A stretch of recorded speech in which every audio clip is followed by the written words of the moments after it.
মনে রাখবেন এটা 18 কোটি লোকের দেশ। এটা অন্য ছোটখাটো দেশ আপনাদের আশেপাশে যা আছে তা নয়।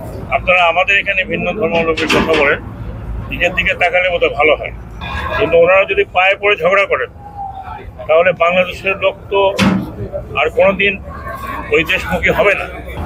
এই বিষয়ে যদিও আমার বিষয় না, এটা পররাষ্ট্র মন্ত্রণালয়ের বিষয়। ওনারা অনেকটা সুপ্ত প্রতিক্রিয়া দেখিয়েছেন এবং মনে হয় যে ইন্ডিয়ান যে হাইকমিশন আছে তাকে তলব করা হবে, যদি না হয় তাকে হবে। তবে আমি একটি কথা বলি, আমরা আমাদের প্রতিবেশীদের সাথে শান্তিতে থাকতে চাই, কিন্তু ওনারা যদি পায়ে পড়ে ঝগড়া করেন তাহলে বাংলাদেশের লোক তো আর কোনোদিন ওই দেশমুখী হবে না। নিশ্চিন্তে খান স্বাস্থ্যকর অল টাইম পান, অল টাইম হেলদি লাইফ।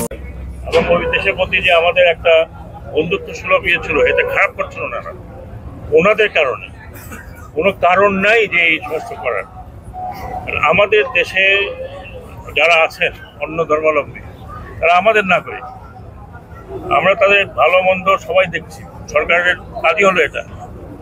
এখন বিভিন্ন মিডিয়া এবং বিভিন্ন যদি এই ধরনের প্রচার করতে থাকে, আর যদি কেউ ধমকি দিয়ে দেন মিডিয়াতে বাংলাদেশের নিরাপত্তা হুমকির উপরে, নিরাপত্তার উপরে, যা করছেন তা নিজের দেশে করছেন। দয়া করে এগুলো করবেন না।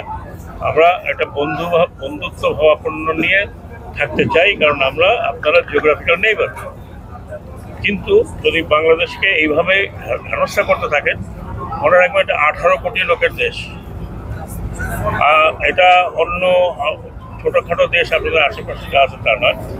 আমি অনুরোধ করছি যে আপনারা এই ধরনের প্রভোকেশন দেবেন না। আপনারা আমাদের এখানে ভিন্ন ধর্মাবলম্বীর কথা বলেন, নিজের দিকে তাকালে বোধ ভালো হয়। আমি যদিও ওগুলো কথা বলতে চাই না, কারণ এটা আমার সাবজেক্ট না। তারপরে বলছি, যেহেতু খুব কাছে, আমরা একদম আগরতলায় একেবারেই কাছাকাছি জায়গা, তো এটা আমরা আশা করি না, এটা কাম্য নয়। আমরা আমরা আমরা আমাদের মতো থাকতে চাই, আমরা আমাদের মতো শান্তিতে থাকতে চাই। আমাদের এখানে কিছু হলে সেটা আমরা দেখি। এটাই আমি অনুরোধ করব যে ভারতীয় মিডিয়াদের, বিশেষ করে যদিও গণমাধ্যমেরও